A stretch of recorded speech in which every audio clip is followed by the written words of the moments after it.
proceso inflamatorio agudo y el proceso inflamatorio crónico. Se dice que es un proceso inflamatorio agudo en la parte clínica cuando un proceso tiene una duración aproximadamente de 15 a 16 días y un proceso inflamatorio crónico se tiene cuando es mayor de 16 días. Los procesos crónicos pueden revertir y pueden transformarse en un proceso reagudizado o en un proceso, como algunos profesionales llaman proceso inflamatorio agudo y crónico. Por ejemplo, los problemas de la vesícula biliar. En la vesícula biliar empieza con un proceso inflamatorio agudo, pasa a un proceso inflamatorio crónico y el proceso inflamatorio crónico puede revertir a un proceso reagudizado o que algunos profesionales lo consideran como un proceso inflamatorio agudo y crónico.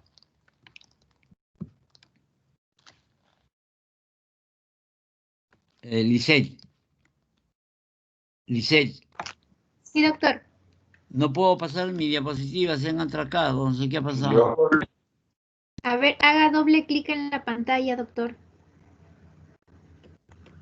A ver, nada. Con el teclado, a ver, avance con la tecla avanzar derecha. Tampoco, nada. Tampoco. Se mueve solamente, se mueve a los costados, pero no puedo bajar la diapositiva. Mira. Ya. Presione la tecla Escape del teclado, Ya, escape. Ya pasé. Ya, ahora vuelva a ingresar a sus diapositivas. Vuelve a compartir porque lo ha sacado de compartir. Ingresen nuevamente, se vuelvan a compartir. Ya, ahora sí, sí, ya está perfecto. Ya, ahora pueden darle si desean la copita para que se vea más grande. Mejor ahí nomás para que no malogramos. Ya. Y bien. ahí nos quedamos, ¿ya? Entonces, Ya. como les decía, hoy día vamos a tratar acerca de la inflamación aguda. Tenemos la inflamación aguda y la inflamación crónica. Cuando hay el proceso inflamatorio agudo, es una injuria celular y el primer problema que va a presentarse va a ser la inflamación aguda. Si no se puede solucionar el proceso inflamatorio agudo, pasa a un proceso inflamatorio de tipo crónico.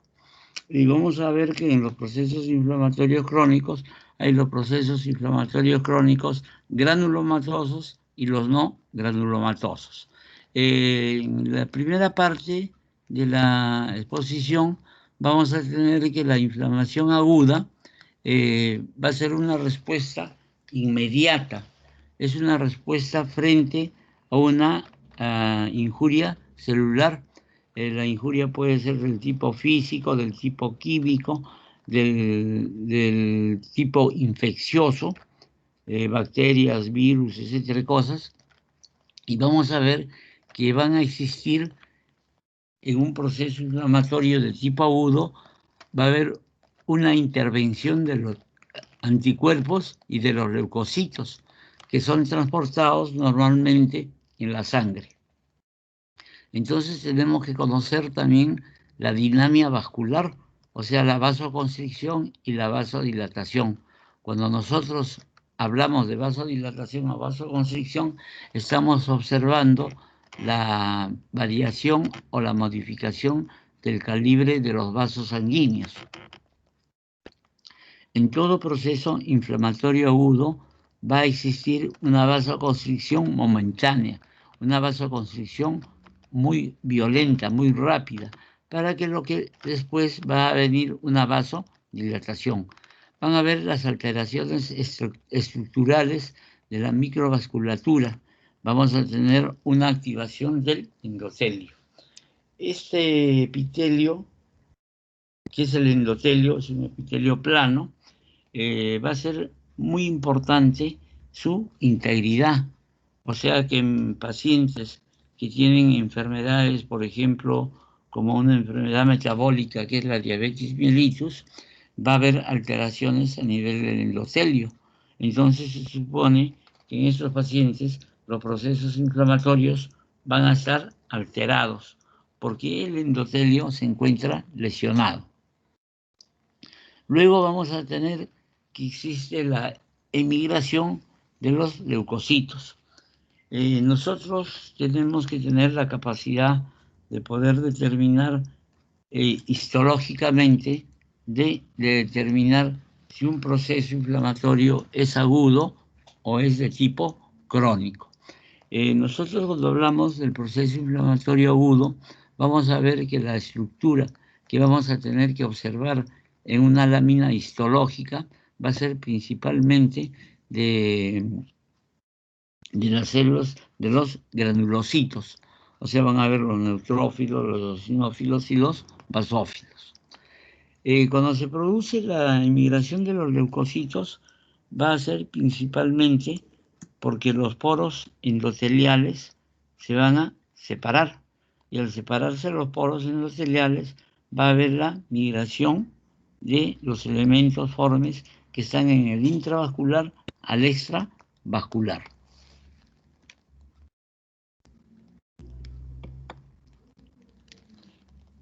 La inflamación aguda va a ser la respuesta tisular precoz más frecuente frente a la lesión o a la destrucción tisular. La respuesta tisular tiene tres funciones. La primera es la zona que afecta o que es ocupada por un exudado. Este exudado inflamatorio agudo va a tener proteínas, líquidos y células de los vasos sanguíneos. Puede eliminar el agente infeccioso por los componentes del exudado. El tejido lesionado puede ser desintegrado y parcialmente licuado. La razón por la cual este tipo de proceso inflamatorio puede producir una necrosis de tipo licuefactivo.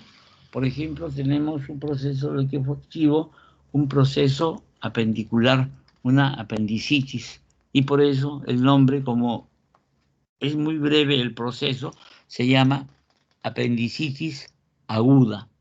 Vamos a tener también las meningitis aguda, que van a tener una destrucción, una licuefacción del parénquima, en donde está siendo dañado por una bacteria o por un cuerpo extraño.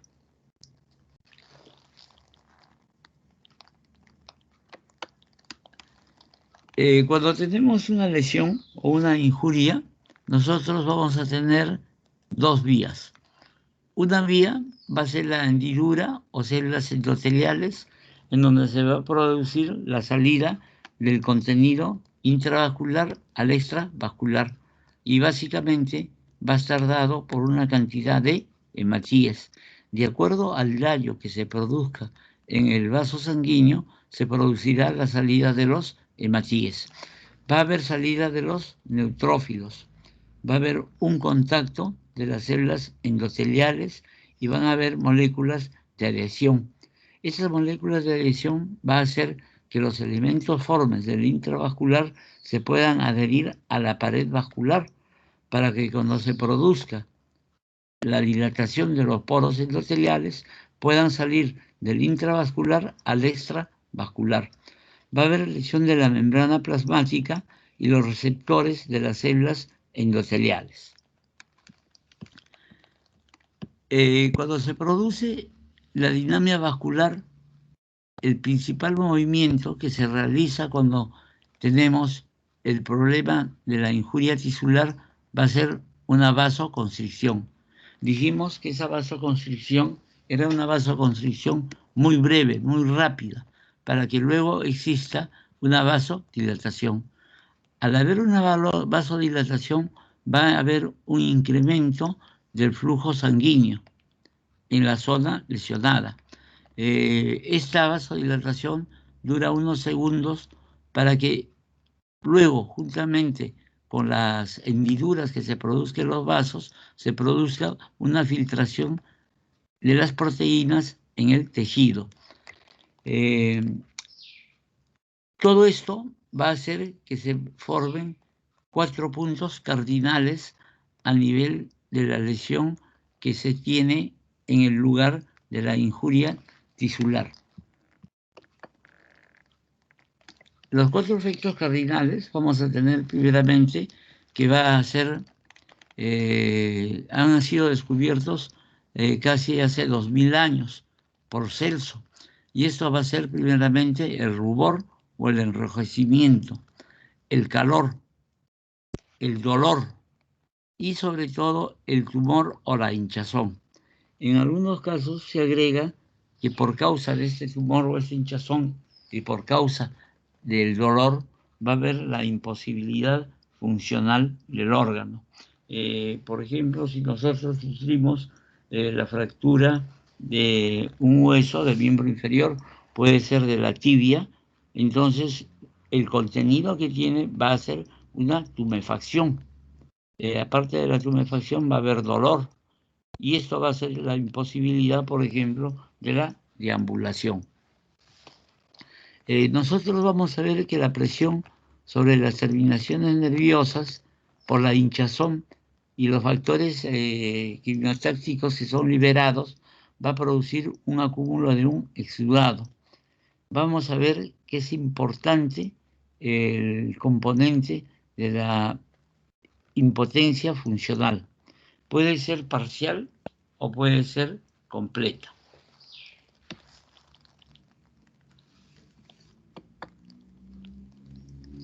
Acá tenemos un ejemplo, por ejemplo,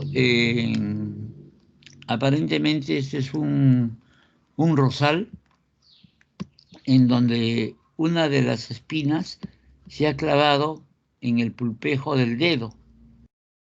Entonces, inmediatamente no hay ningún tipo de reacción. Puede haber un poco de sangrado y también aparece un poco de dolor casi inmediatamente, pero para que se realice el cuadro inflamatorio pasa por lo menos de 25 a 30 minutos. Tenemos acá en uno de los recuadros que se extrae la espina, y luego vamos a ver que se presenta un halo rojizo. Entonces, ya lo rojizo que estamos viendo en el proceso inflamatorio se va a determinar el rubor. Luego va a presentar, miren, el proceso de colección del componente intravascular que va a dar el dolor y el rubor, porque va a aparecer una tumoración. Posteriormente vamos a encontrar que vamos a presentar también la parte del rubor, la parte de la lesión en donde va a haber fluido sanguíneo, y luego aparecerá todo un halo peritisular. Esto hace que se produzca el dolor y la imposibilidad del movimiento de la parte distal del dedo, sea en forma total o en forma parcial. Tenemos que el exudado inflamatorio agudo va a proceder de los vasos locales y va a estar formada principalmente por el líquido con sales y proteínas, que estas sales y proteínas vienen a ser lo que van a constituir la inmunoglobulina G. Vamos a tener la fibrina, proteínas, filamentos insolubles de alto peso molecular.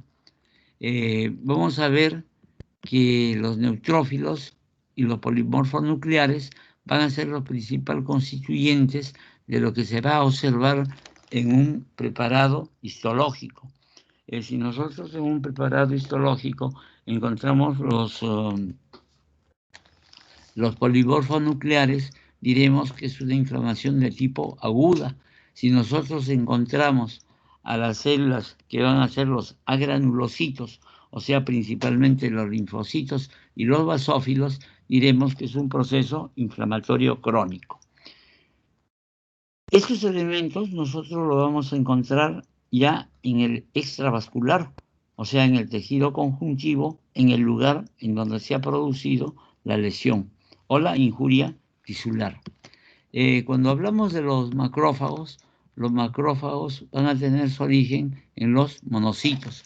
Nosotros sabemos que los monocitos van a ser completamente inertes cuando se encuentran en el intravascular, no van a tener ninguna función específica. Nosotros sabemos que los linfocitos pueden ser de 3 tipos: el linfocito B, el linfocito T y el natural killer. Vamos a observar que los monocitos, a la salida del intravascular al extravascular, se transforman en los fagocitos o los macrófagos.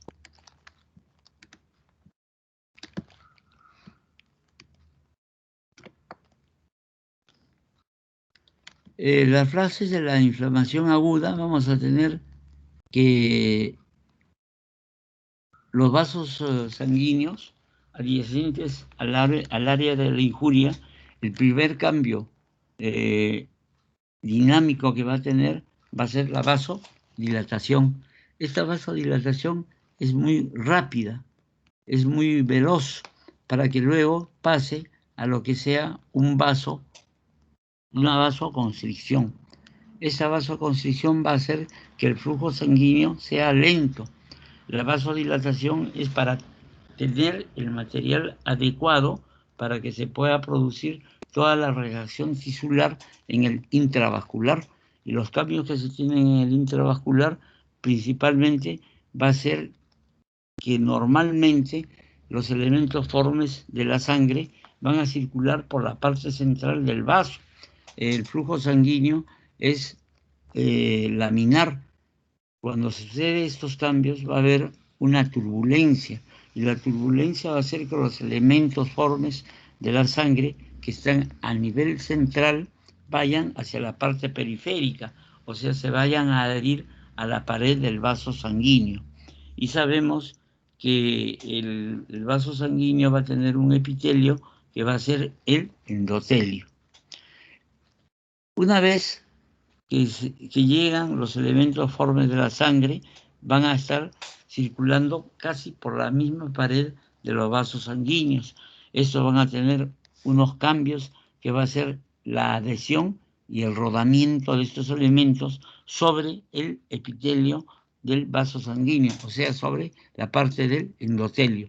Luego viene la adhesión de estos elementos a la pared del vaso sanguíneo, y vamos a tener que los poros endoteliales se separan y se va a producir la diaperesis o la exportación de los elementos del intravascular al extravascular.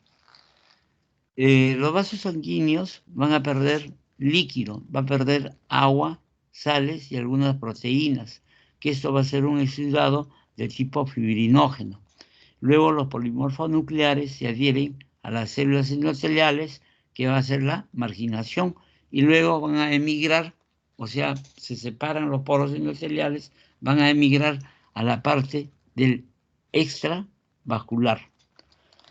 La emigración de los monocitos y los linfocitos va a ser por movimientos quimiotácticos, o sea, van a ser quimiotácticos externos al cuerpo, y otros van a ser mismos elementos que nosotros formamos, los elementos que van a ser los que van a traer desde los elementos o desde los componentes que producen el proceso inflamatorio, van a considerarse como elementos extracorporales.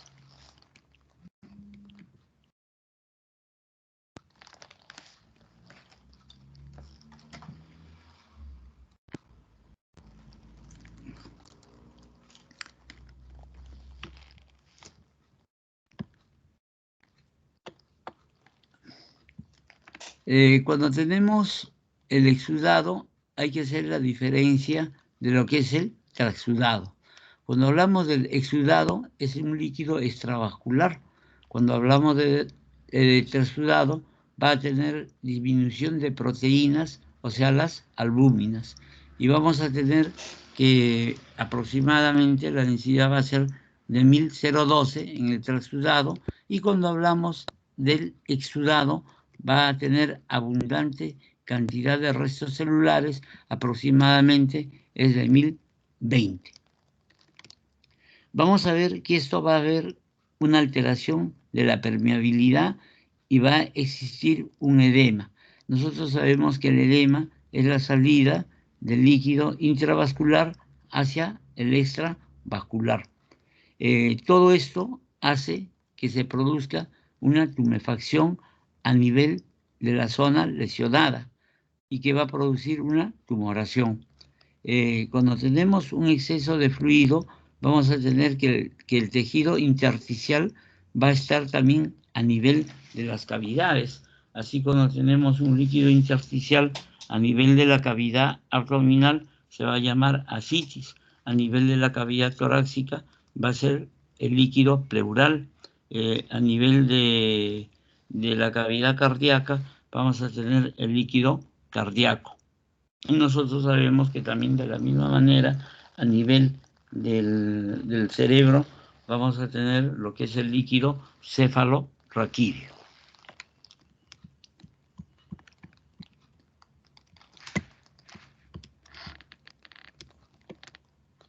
Por favor, si tuviesen alguna pregunta.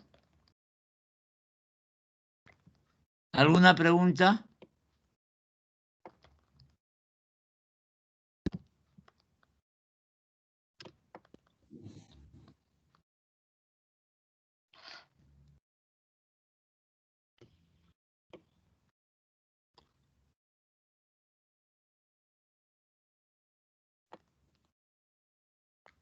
Cuando tenemos los cambios vasculares o la dinamia vascular, básicamente va a ser por la vasodilatación y la vasoconstricción que existen en los vasos sanguíneos.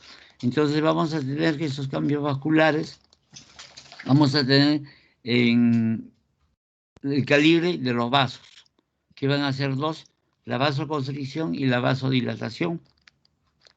Luego vamos a tener el flujo sanguíneo. Lógicamente, cuando hay una vasodilatación, va a haber un flujo sanguíneo aumentado, pero más lento. En cambio, cuando existe una vasoconstricción, el flujo va a ser mayor, pero va a ser también en menor cantidad. Cuando tenemos la lentificación de la circulación, vamos a tener, porque hay un aumento de la permeabilidad o disminución de la permeabilidad de la microvascularización. Vamos a ver que hay salida de las proteínas del tejido, del vaso sanguíneo hacia la parte del tejido conjuntivo o del tejido en donde se ha producido la lesión.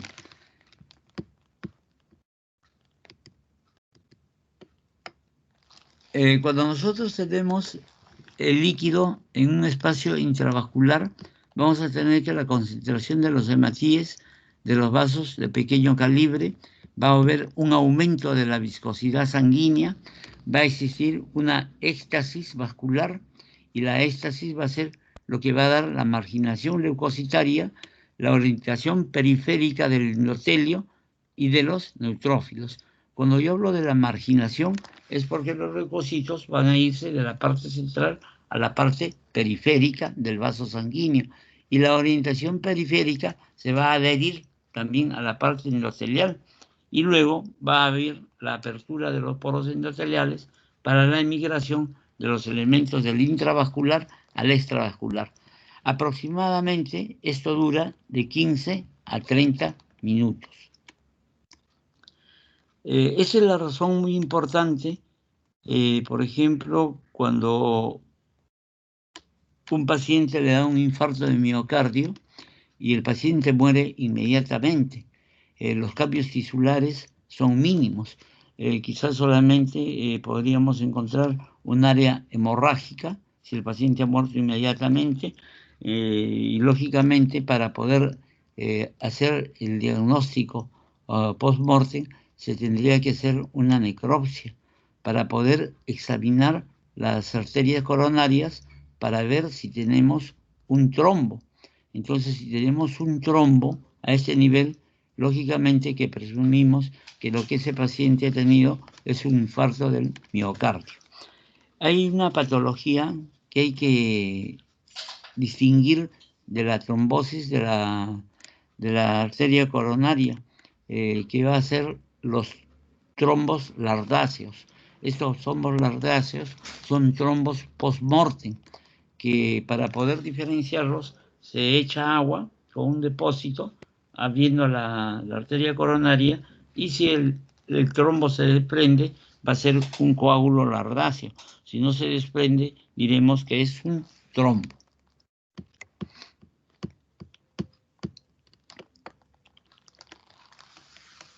La permeabilidad vascular nos va a dar el exudado, que ese exudado va a ser del intersticio. Tenemos la característica principal, que es la especificidad. Vamos a tener pérdida de proteínas, disminución de presión osmótica intravascular, y nosotros sabemos cuando existe una disminución de la presión osmótica o hay una alteración a nivel de la presión de las proteínas, nosotros vamos a tener lo que se denomina los edemas o alteraciones de la permeabilidad vascular. Tenemos el aumento de la presión osmótica intersticial, intercambio del líquido y de la permeabilidad microvascular. Esto tiene que tener una integridad endotelial. Como les dije antes, si existe algún daño del endotelio, por ejemplo, en un paciente diabético, este fenómeno que viene a ser la permeabilidad microvascular no se va a poder dar plenamente. Vamos a tener que la formación de las aberturas de las células endoteliales o de los poros endoteliales va a estar activado principalmente por la histamina, la bradicinina y las leucocinas. Nosotros, cuando tenemos la histamina y la bradicinina, van a ser vasodilatadores. Entonces va a hacer que favorezca la salida del intravascular al extravascular.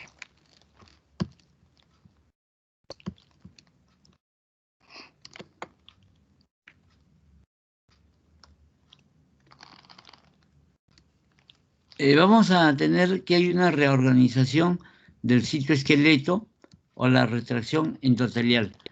Cuando nosotros hablamos del citoesqueleto, viene a ser el esqueleto que nosotros no lo vemos a simple vista. Por ejemplo, el esqueleto celular. El citoesqueleto celular viene a ser el esqueleto de las células. Nosotros, como sabemos, las células van a tener una forma, van a tener por lo general formas geométricas, pueden ser circulares, pueden ser cúbicas, pueden ser redondas.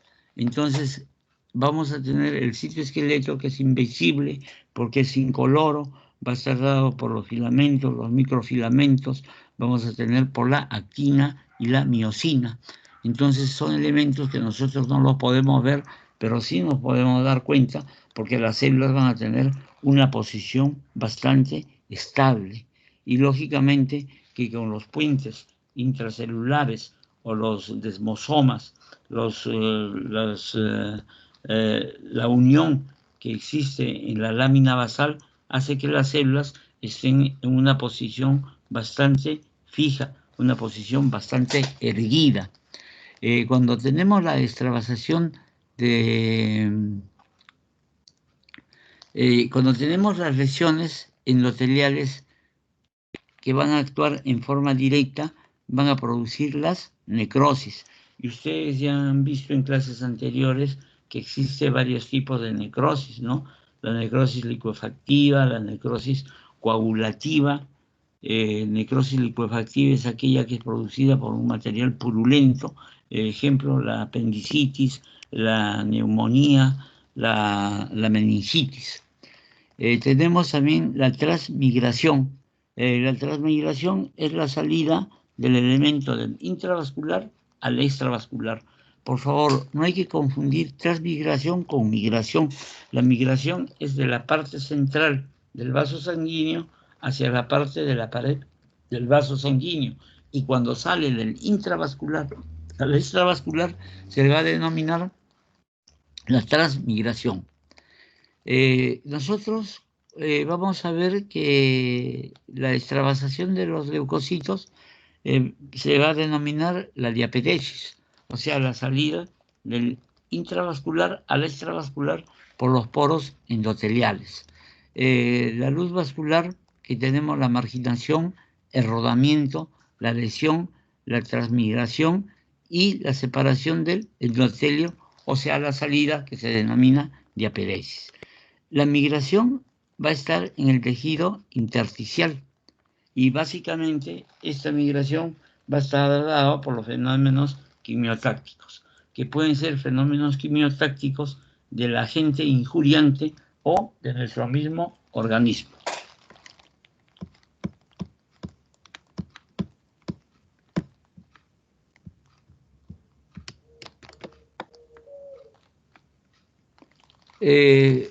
A ver, dame un nombre, por favor, Lisette.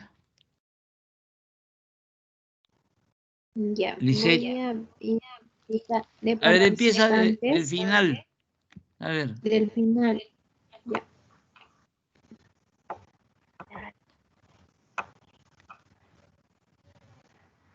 La último que está conectado es Centeno Canchan David Joel.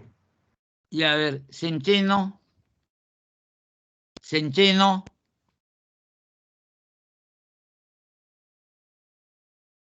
Centeno. No contesta. O no tiene micro. A ver, pasemos a otro alumno, por favor. Ya. Yomira Cuellar. Ya, Cuellar. Por favor, el que no contesta le va poniendo falta. Por favor. Otro alumno. Guido Romero Cerrón. Guido Romero Cedrón. Guido Romero. Sí, presente, doctor. Ya. ¿Me puedes explicar esta diapositiva, por favor?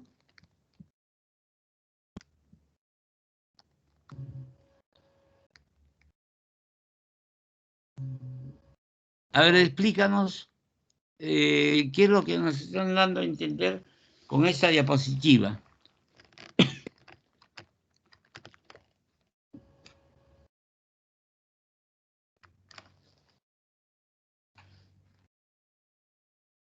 ¿Qué será esta parte, la parte lateral de esto? Si, por ejemplo, nos imaginamos que fuera un epitelio, ¿qué tipo de epitelio es? ¿Es un epitelio poliestratificado o es un epitelio simple? Es un epitelio poliestratificado. Muy bien, es un epitelio poliestratificado que si tenemos un poco de imaginación, vamos a ver que esta parte de acá va a ser queratina y podemos pensar que es una piel, ¿no es cierto? Es un tejido poliestratificado plano queratinizado. ¿Y qué será esta parte central?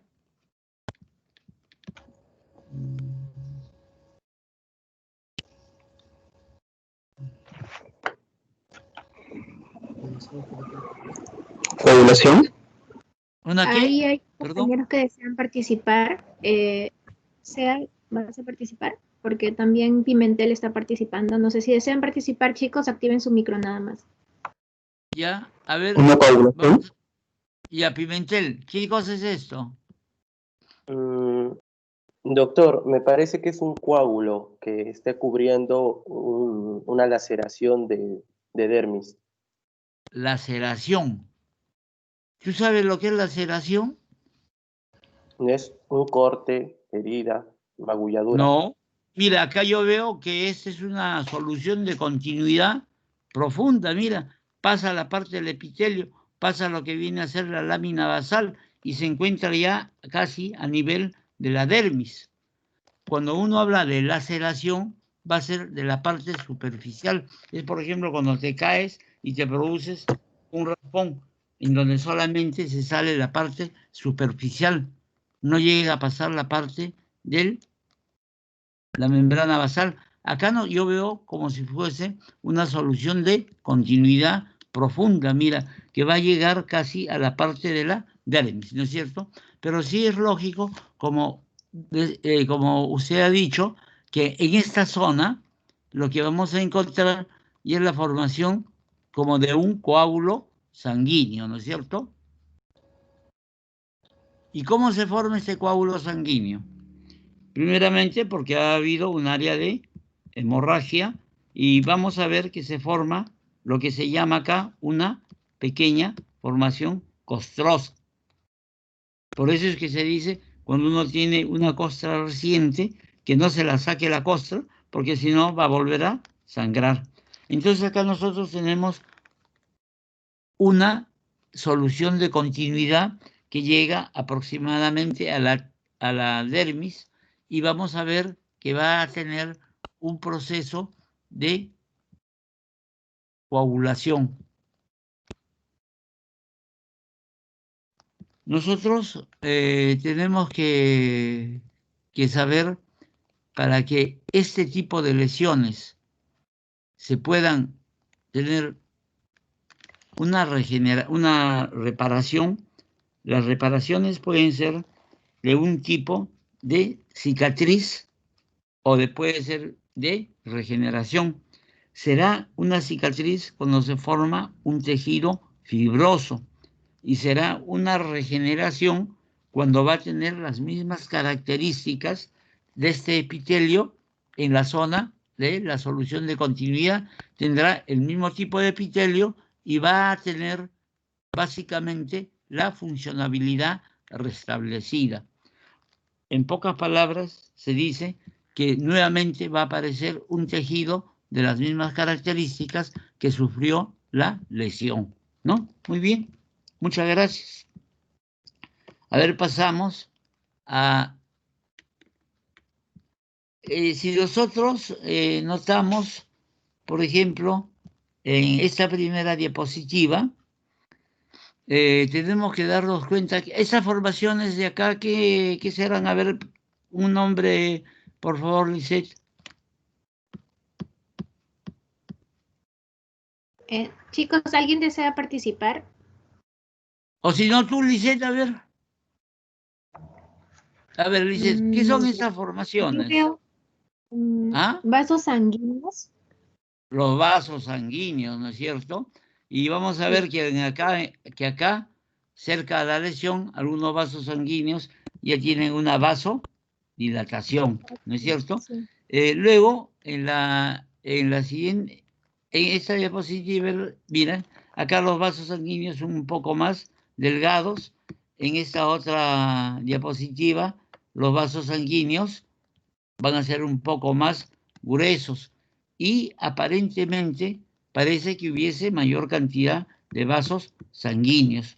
En esta otra diapositiva, miren, nos damos cuenta que existen mayor cantidad de vasos sanguíneos y los vasos están más dilatados.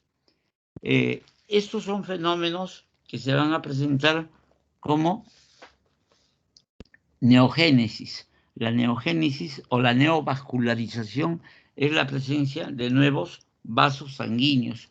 Cuando uno observa ya un proceso de la neovascularización es porque lo que se está tratando de hacer la reparación del tejido.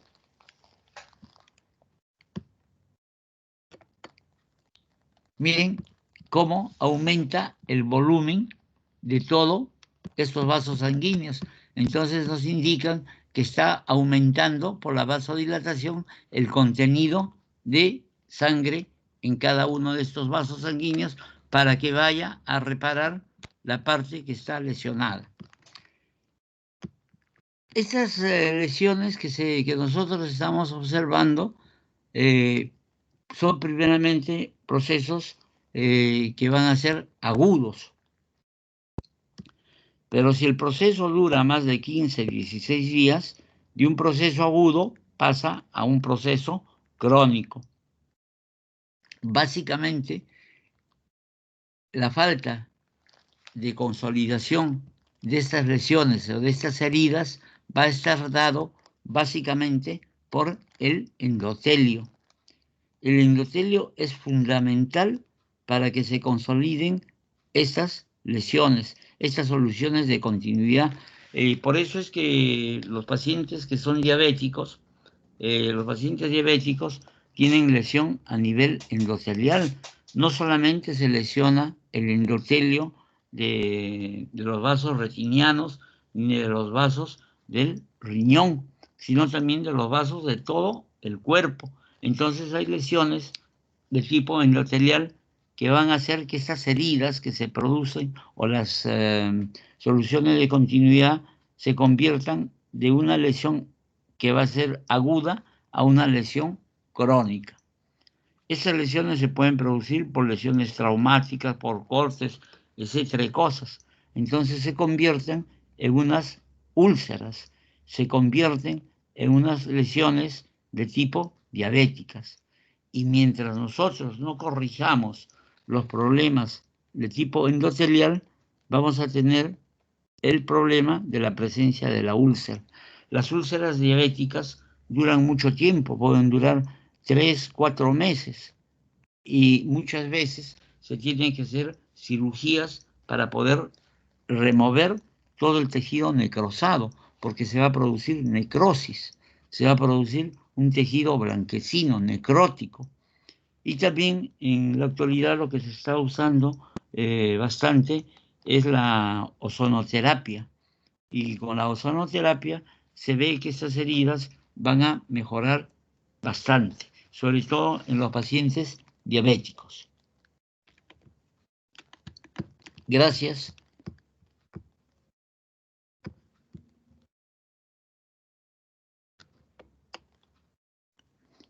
Nosotros acá vemos cómo el movimiento de los elementos formes en el intravascular va a ser en forma laminar.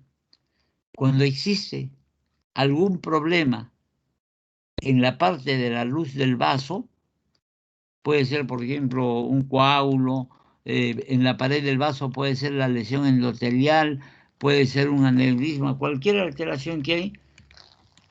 Esta circulación que es de forma laminar se forma turbulenta. ¿Cómo es la turbulencia? La turbulencia, por ejemplo, cuando uno tira una piedra a un estanco de agua y se va a formar como unas olas. Esa es la turbulencia.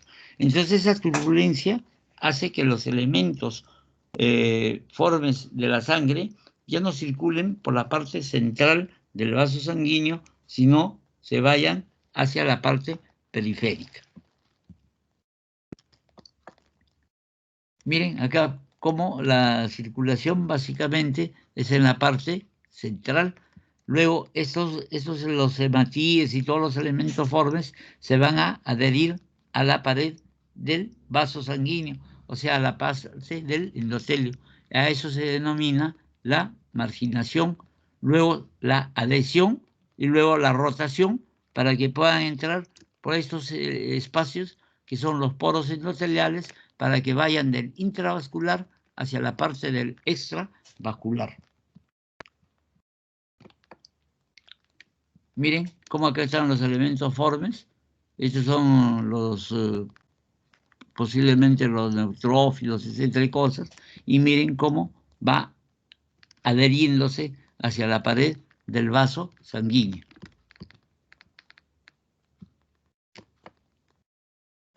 Acá prácticamente ya está adherido hacia la parte de la pared del vaso, miren, y se van a abrir estos poros para que puedan salir los elementos formes del intravascular al extravascular. A este fenómeno se denomina la diapedesis.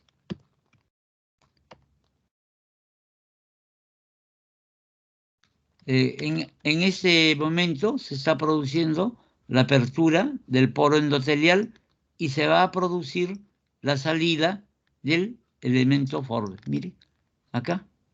Los primeros elementos que van a salir van a ser los neutrófilos. Entonces miren cómo los neutrófilos cambian de forma y salen del intravascular al extravascular para que luego sean atraídos por la zona de injuria por medio quimiotáctico. Para que se produzca esta vasodilatación hemos visto que hay 3 elementos que van a ser los vasodilatadores. Son los principales elementos vasodilatadores.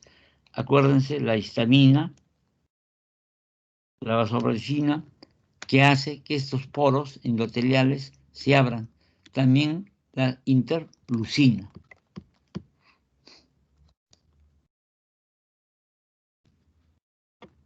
Doctor, Dime. doctor, una consulta, disculpe, soy Albeniz. ¿Usted cree que, o me equivoqué esto no era una transmigración, el paso Claro, de, no una pero se emigración? llama, sí, mire, cuando el elemento está en la parte, esta diapositiva, por ejemplo. Acá usted está viendo que circulan los vasos sanguíneos por la parte central.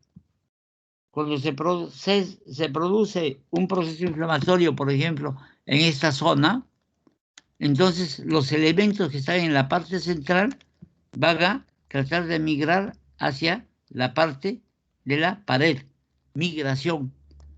Luego acá se van a adherir, van a rodar, luego se adhieren y luego los poros endoteliales se abren y va a haber la transmigración. Migración es del centro a la pared y la salida de la pared hacia el tejido, hacia esta parte de acá, va a ser la transmigración. El pasaje que hay del elemento forme, como hemos visto acá, miren, cómo está pasando el elemento forme por el poro endotelial, a esto se va a llamar la diapedesis. La diapedesis es el pasaje de este elemento forme de la pared vascular. Y luego va a ser atraído por los elementos quimiotácticos que están en el lugar del proceso inflamatorio, que pueden ser propios de una bacteria, por ejemplo, o pueden ser propios del cuerpo humano que atraen de los elementos del intravascular al extravascular. ¿Está claro? Uno es migración y otro es transmigración.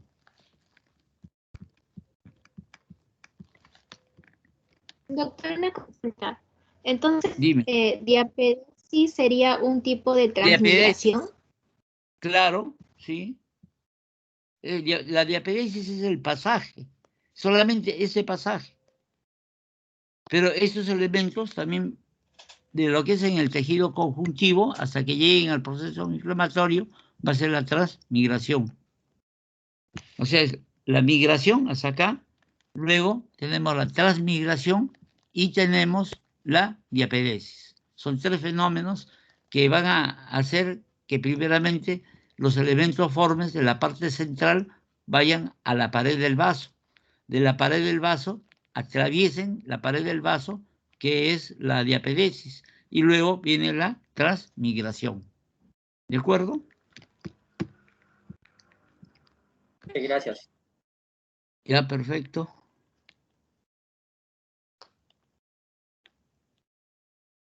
Nos quedamos acá. Miren, nosotros vamos a ver que, por ejemplo, estos son los elementos intravasculares. Pueden ser, por ejemplo, los neutrófilos que llegan al lugar donde se ha producido el proceso inflamatorio. Entonces, cuando se produce, por ejemplo, un proceso inflamatorio por una bacteria, va a haber un fenómeno que se llama la fagocitosis. La fagocitosis va a tener 3 etapas. Una, que el macrófago pueda englobar a la bacteria y tenerla dentro de su citoplasma. Ahí puede ocurrir 3 cosas. Uno, que nuestra célula mate a la bacteria. Si sucede eso, se va a eliminar al foco infeccioso a la bacteria. 2, puede ser que la bacteria destruya a nuestra célula y se comience a reproducir las bacterias. Y tercero, que pueda morir nuestra célula y la bacteria. Cuando sucede esto último, se va a producir el pus. El pus es porque hay la muerte de nuestras células y de las células que van a hacer la injuria. Estos fenómenos son muy importantes para poder limitar a las bacterias.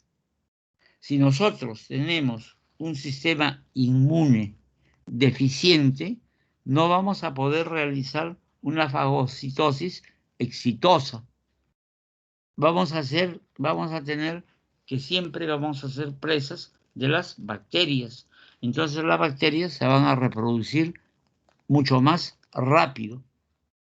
En cambio, si nosotros con nuestros elementos fagocitarios, que por lo general los fagocitos se van a originar de los histiocytos, y cuando hay acúmulos de histiocytos, vamos a tener lo que se llaman las células gigantes.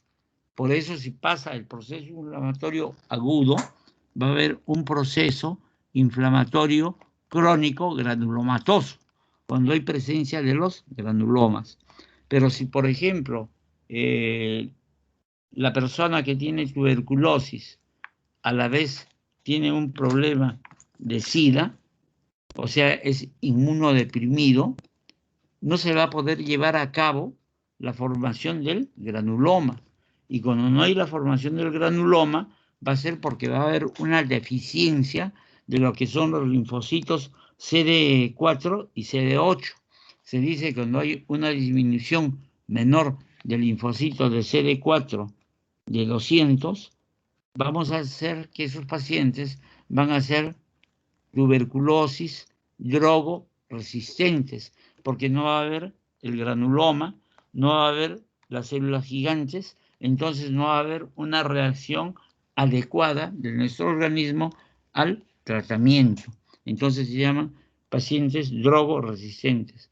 La mayor incidencia que hay de muerte en pacientes que son inmunodeprimidos van a tener ese problema y son los que causan la mayor cantidad de muertes en estos pacientes. ¿Alguna otra pregunta, por favor? ¿Alguna otra pregunta? Bueno, nos quedamos en este punto hasta el día de mañana para ver si mañana ya acabamos todo lo que es inflamación aguda. El miércoles haríamos lo que es inflamación crónica y el lunes estaríamos hablando lo que es reparación tisular. ¿Hay alguna pregunta, por favor? Vamos a tener un pequeño receso, al menos mi grupo, el grupo 2, de unos 5 minutos para hacer una teleconferencia del primer seminario. Por favor, gracias. Doctor. Sí, Doctor, dígame. Dime. Una consulta. Dijo que en la formación... Siempre la penúltima. Ya, dime. Ya. En la formación de los granulomas dijo que era un proceso de inflamación crónica cuando aparecen las células gigantes, por ejemplo. Claro, la formación de los granulomas con las células gigantes es un proceso inflamatorio agudo, porque como todo proceso inflamatorio, la tuberculosis empieza como un proceso inflamatorio agudo. Después, como no se cura con el proceso inflamatorio agudo, pasa a un proceso inflamatorio crónico. Entonces, cuando ya es un proceso inflamatorio crónico, por eso les dije que los procesos inflamatorios crónicos pueden ser granulomatosos o no granulomatosos. Y también pueden existir granulomas no infecciosos, que se les ha dejado una tarea, ¿no? ¿Cómo se llama el proceso inflamatorio granulomatoso no infeccioso? ¿Cómo se llama? Uy, no han hecho la tarea, ¿no? A ver, la delegada. Sí, doctor. ¿Cómo se llama el granuloma no infeccioso? No, no sé, doctor. No he averiguado eso. ¿Qué tarea les he dejado? Sobre la clasificación de la JUS, ¿eso se refiere, doctor? Ya, uno es de la WHO. Otra, Es sobre los cambios, eso sí, la otra tarea es sobre los cambios tisulares, pero eso lo dejó al cambios grupo 2 nada tisulares más. de qué? El Cambios infarto tisulares miocardio. del miocardio. Falta Sí. uno. Bueno, y la primera tarea fue también para todos, que fue de necrosis y autopsia. Ya. Falta un trabajo. Solamente esas tareas nomás ha dejado, doctor. ¿Sí? No les Sí. dejé de lo que es granulomas No. infecciosos y no granulomas infecciosos, porque yo me acuerdo, por ejemplo, ejemplo de granulomas infecciosos era la tuberculosis, era la lepra, y les dije también hay un proceso granulomatoso no infeccioso. No, solamente en las tareas que le he mencionado, Ya, dos que han sido para todos. ya. Entonces, como tarea para el día de mañana, me dicen cuáles son, porque hay hasta 3 granulomas no infecciosos. Ya me dicen cuáles son los infecciosos no granulomatosos. ¿Ok? Sobre todo para el grupo 2. Listo. Ya, entonces, por favor, en 5 minutos nos reunimos y ya no hay otra pregunta. Me parece que el alumno García Guaringa desea participar. A ver, García Guaringa. Doctor, ¿Sí? ¿qué tal? Buenas tardes. En la práctica con la doctora Sumaeta hablamos también de granuloma tuberculoso Ya. en la necrosis gaseosa. Ya, claro. Claro, eso es parte. Pero hay un granuloma que no es infeccioso. Entonces, por eso los granulomas, las enfermedades granulomatosas pueden ser infecciosas y no infecciosas. Ya, eso me lo traen para mañana. ¿Ok? Lo que es la necrosis gaseosa es porque es la muerte celular. Todo lo que viene a ser necrosis es muerte celular.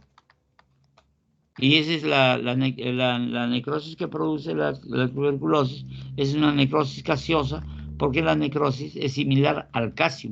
El calcio es parecido al queso, al quesillo. ¿Listo?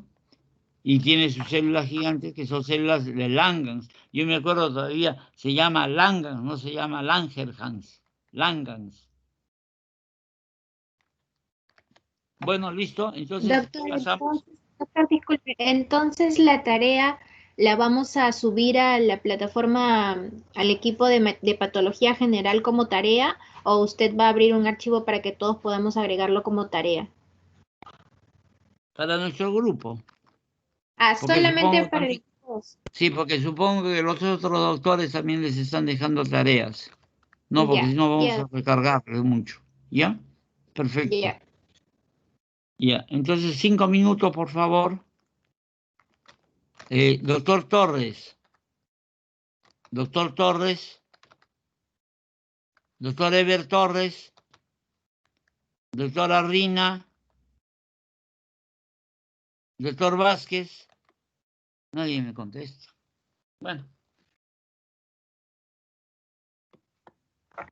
Doctor, parece que los doctores no se han conectado el día de hoy. ¿Ah, sí? Ah, ya. Bueno, lo voy a llamar por teléfono, por favor. Ya, doctor. Doctor, Ya. después del receso, ¿va a continuar la clase o ya no va a continuar? Ya, no, hacemos ya nuestro seminario, pues tenemos 1 hora, ¿no? O 2 horas son la clase. Ya, pero 2 horas, ese ¿no? seminario va a ser solamente... Sí, doctor. ¿Ese seminario va a ser solamente para el grupo 2 o va a ser para todos? Porque todos los demás, algunos tienen práctica también. No sé qué habrán, prácticamente cada docente ya ve a su grupo. Ya nosotros somos del grupo 2, entonces nosotros ya habíamos quedado para hacer la parte del seminario. ¿Te Ya. acuerdas? ¿Qué íbamos a Sí, hacer doctor. hoy día y el día miércoles? Porque mañana solamente hay clase teórica.